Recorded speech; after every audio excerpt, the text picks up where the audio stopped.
جیسا کہ آپ کو معلوم ہے کہ آج رات بزدل بھارت نے پاکستان پر بلا اشتعال جارحیت کی ہے اور معصوم لوگوں کو ٹارگٹ کیا ہے۔ پاکستانی فوج پاکستان کی بھرپور حمایت سے اس وقت دشمن کی اس جارحیت کا مکمل اور بھرپور جواب دے رہی ہے اور اس جارحیت کا منہ توڑ جواب دیا جائے گا۔ معصوم اور نہتے لوگوں کو جو نشانہ بنایا گیا ہے اس کی تفصیلات سے اس وقت میں آپ کو آگاہ کرنا چاہتا ہوں۔ ٹوٹل 6 جگہ پہ پاکستان میں 24 امپیکٹس ہوئے ہیں بھارت کی طرف سے۔ یہ جو امپیکٹس ہیں مختلف طریقوں سے مختلف ویپنز کو استعمال کرتے ہوئے کیے گئے ہیں 6 مقامات پر۔ ان 6 مقامات پر یہ جو 24 امپیکٹ ہوئے، جو حملے ہوئے، اس میں 8 پاکستانی شہید ہوئے، 35 انجرڈ ہیں، زخمی ہیں، اور 2 مسنگ ہیں، جو ابھی تک کی ہمارے پاس ڈیمیج جو اطلاعات ملی ہیں اس کی یہ سمری میں آپ کو بتا رہا ہوں۔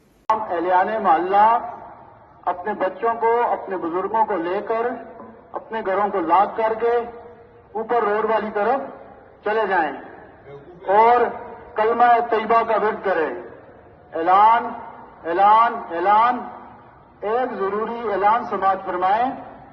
تمام اہلیان محلہ کے لوگ اپنے بچوں کو، اپنے بزرگوں کو لے کر اپنے گھروں کو لاک کر کے اوپر روڈ والی طرف چلے جائیں، کیونکہ یہ کچھ اداروں کا ہمیں حکم ہے کہ آپ اپنے اس آبادی کو یہاں سے تھوڑی دیر کے لیے شفٹ کریں۔ بہت بہت شکریہ۔ امریکہ نے پاکستان سے کہا حملہ مت کرنا، بھارت سے یدھ کی حمایت نہ کرے پاکستان۔ امریکہ کا بہت کڑا سندیش پاکستان کے لیے، بھارت کو کارروائی کا ادھیکار تھا۔ جی ہاں، امریکہ پاکستان کو یہ بتا رہا ہے کہ بھارت نے جو کیا ٹھیک کیا، بھارت نے جو کیا اسے اس کا حق تھا۔ بھارت کو پہلگام میں ہوئے آتنکی حملے کے بعد کارروائی کا ادھیکار تھا بھارت کو۔ We start tonight with a breaking story that India has launched an attack on Pakistan and Pakistan administered Kashmir and Jammu. Relations between India and Pakistan, two nuclear powers, have long been tense, but deteriorated sharply following a deadly militant attack on tourists in Kashmir last month. Pakistan is vowing to retaliate at a time and place of its choosing. It looks like that may be underway. नमस्कार दोस्तों, स्वागत है आप सभी का। आज की सुबह बहुत ही शानदार है इंडिया के लिए और एक पूरा ख्वाब पाकिस्तानी के लिए। कल रात को इंडिया ने ऑपरेशन सिंदूर लॉन्च किया। पाकिस्तान के 9 आतंकवादी ठिकानों पर एयर स्ट्राइक कर दिया और उनके सारे टेररिस्ट अड्डे तबाह कर दिए और उनके पाकिस्तानी के धज्जे उड़ा दी। और अभी पाकिस्तानी रोना रो रहे हैं कि हम रात में सो रहे थे और इंडिया ने हमें अटैक कर दिया और हमारे नियति आवाम को निशाना बनाया। अब गधों को कौन बताएगा कि जब पहलगाम में वो आए थे, निशाना आवाम को बनाए थे, तो वो नियत्ते नहीं थे क्या? अपनी चूतिया आवाम को और चूतिया बनाने के चक्कर में बोल रहे हैं हमने इंडिया के प्लेन मार गिराए हैं। अभी तो ये शुरुआत है बेटा, जल्दी ही ख़त्म होगा आतंकवाद पाकिस्तान से। पूरी रात वज़ीर आज़म भी इस सिचुएशन को मॉनिटर करते रहे, लम्हा बलम्हा अपडेट लेते रहे, और हमारी बहादुर अफवाज ने जिस तरीके से इस सिचुएशन का मुकाबला किया है, पूरी पाकिस्तानी कौम आज अपनी बहादुर अफवाज के साथ खड़ी है, बहादुर अफवाज के पीछे खड़ी है। और जो भारत का मुंह तोड़ जवाब दिया गया है, 5 तैयारे और 1 ड्रोन और कई इनकी पोस्टें तबाह करके, पूरी कौम को फख्र है, पूरी कौम को नाज है कि पाकिस्तानी कौम जब इकट्ठी होती है तो दुश्मन कितना भी मकार हो वो भरपूर मुकाबला करती है। तो ये अल्लाह ताला का बेपाया फजल करम है। आज वज़ीर आज़म साहब ने नेशनल सिक्योरिटी कमेटी की मीटिंग भी कॉल की है। Just received confirmed reports that India has attacked civilian targets, including a mosque and residential accommodation on 5 locations in Pakistan. And as per the initial reports, there are casualties, including women and children. The detailed damage assessment is being done, and Pakistan has a right to respond. Pakistan will respond. As I said before, we had an apprehension that India will attack. Pakistan has never struck first, but we have the right to self-defense. And the way civilians have been targeted, and I have pictures and images of women and children who are badly injured in hospital. So civilian localities, accommodations, and a mosque which has been attacked. There were no terrorist camps. I myself took foreign journalists and local journalists to an area near the line of control, where India had alleged that there are terrorist camps. You see, we are the frontline state against terrorists. How can we... I'm just going to pick up on a couple of points, Mr. Atol Tarar. You said that you've already received images of women and children who have been injured. This attack took place roughly about an hour or so ago. Will you be taking international and local journalists to the sites? Because in the past, when Pakistan has made such claims, they haven't allowed any journalists... Right there. I had planned to take them tomorrow morning. We had a plane ready. We had reached out to journalists. We had a confirmed itinerary, a confirmed plan to go to Bahawalpur tomorrow. And I was supposed to fly to Bahawalpur at 7 a.m. in the morning. And at around right after midnight, India has carried out these attacks. So we were going to Muridke, we were going to Bahawalpur, and we were taking 35 journalists with us, including foreign and local journalists. So I was just preparing for the visit tomorrow. As I had visited the LOC, we were going to Bahawalpur, and we had to visit this exact place. And the journalists were already ready for the journey. So I think this has been a very, very... I think unfortunate step by India. We condemn it. We are responding, but to target civilian population, it's extremely unfortunate. Just to point out, Minister, the Indian armed forces say that altogether 9 sites have been targeted, that they haven't hit any Pakistani military facilities. These are terrorist camps that they are hitting. Let me make it very clear. There are no terrorist camps in Pakistan. Pakistan is a victim of terrorism. We are fighting the terrorists in our western regions, on our western borders. We are the frontline state against terrorism. We have laid down 19,000 lives in this war against terrorism. India, on the other hand, when we had the Jafar Express hijacking, an intense hijacking incident, India did not even condemn it, let alone express some concern about that incident. So India has been sponsoring terrorism by assassinating Sikhs in US, in Canada, in Australia. We captured a spy by the name of Kulbhushan Yadav, who's a commissioned naval officer. Can I just point out to you, on my program just a week ago, your Defence Minister, Khwaja Asif, admitted that Pakistan has for decades had a policy of funding, backing and using terrorist groups as proxies in the country. In fact, in 2018, President Donald Trump cut military aid to Pakistan because he accused Pakistan of playing a double game. So when you say there are no terrorist camps in Pakistan, that is going against what General Pervez Musharraf has said, what Benazir Bhutto has said, what your Defence Minister said just a week ago. In fact, what Bilawal Bhutto said to me a few days ago, he said that terrorism and funding and backing terrorist organizations has been and was part of Pakistan's history. Post 9/11, let's talk about post 9/11 scenario. And let me be very clear. Post 9/11, Pakistan was the frontline state, and we still are the frontline state in eliminating terrorism. You see, when we are the guarantors of world peace, because we are a wall between the terrorists and the rest of the world. I would like to invite you to Pakistan to come and see the site. I have been to Pakistan, sir, and we know that Osama bin Laden was also discovered in Abbottabad in Pakistan. So these accusations on Pakistan, including your Defence Minister making the admission, is there, and that is why part of the reason... What the Defence Minister was referring to, I think he's been misinterpreted.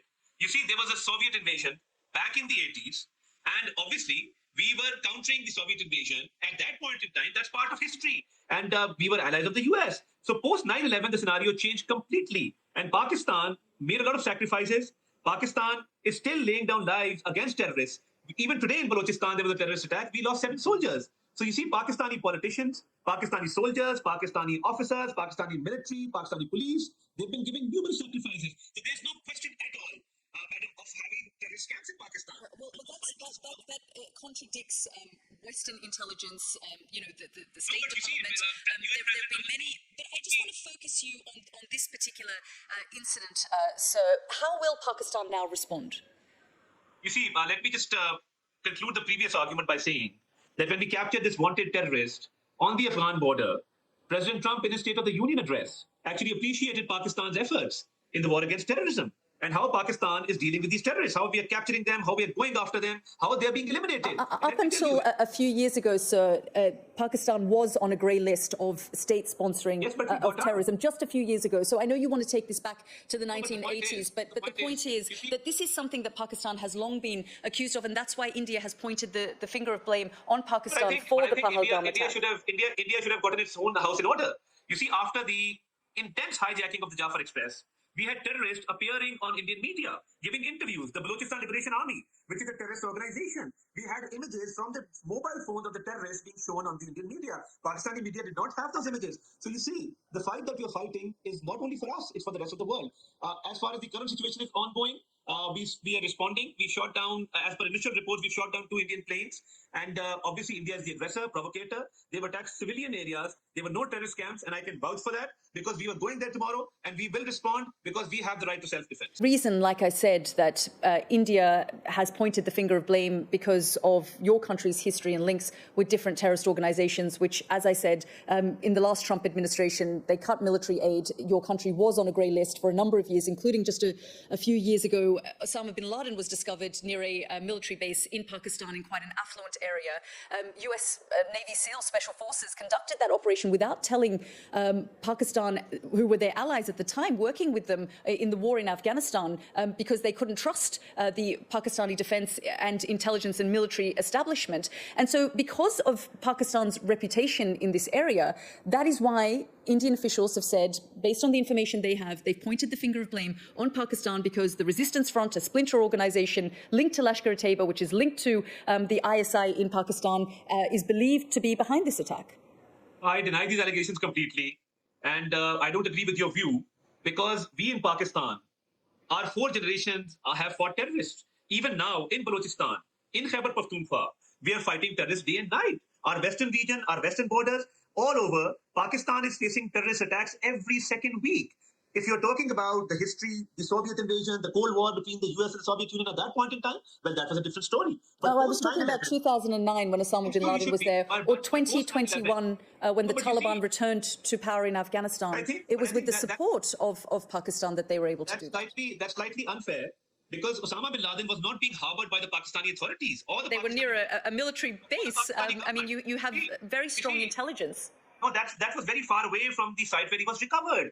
The point is that without Pakistani intelligence, right now, these ongoing operations, they would probably fail. And I think President Donald Trump has made himself very clear in the State of the Union address when he has thanked Pakistan for their efforts in the war against terrorism, for capturing wanted terrorists, and for the good fight that we are fighting, not only for ourselves, but for the whole world. So no other country has to its credit 90,000 lives. Politicians, military men, police, we've laid down 90,000 lives in this war on terror, and this war still continues. So I think India's allegations are ill-founded. They have no evidence. And when we offered an investigation into the matter, then India ran away from that investigation and resorted to these attacks.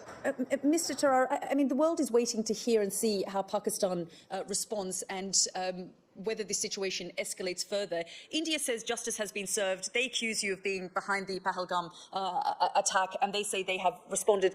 Do you believe now a line can be drawn in the sand? I think India will now face Pakistan's very fierce response because we are never the aggressors.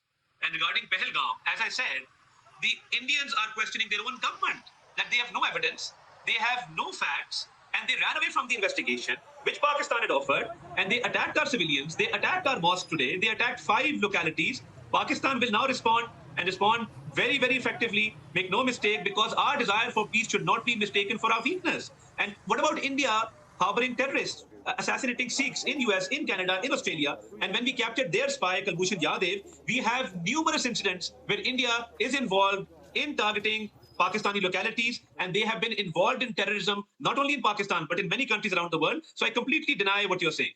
Minister, what do you expect from the international community? Do you expect President Trump to step in, intervene? Do you expect the UK government to try and de-escalate the situation?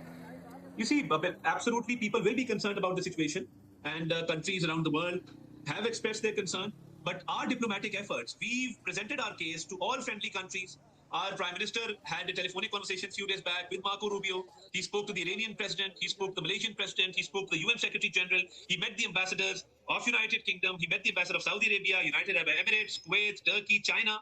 We presented our case before the world, and we had already told the world that India will attack. I had said that in my press conference, and that is exactly what has happened, because India is the aggressor. Without any evidence, they wanted to create an atmosphere. India says it's altogether hit 9 targets. They've said that they were focused, they were measured. They've described this as hitting terrorist infrastructure. You say it is not terrorist infrastructure, and you will give access to international media as well as local media to be able to access those sites. I know you said you were going to take them there tomorrow, but in the past, when we have seen these sorts of strikes, the Pakistanis have shied away from giving access. You see, when I took foreign and local journalists to a village near the LOC, and tomorrow morning, I was planning to take them to Bahawalpur, to Muridkit, to show the exact place where these strikes have occurred, to show them that the local population is living there.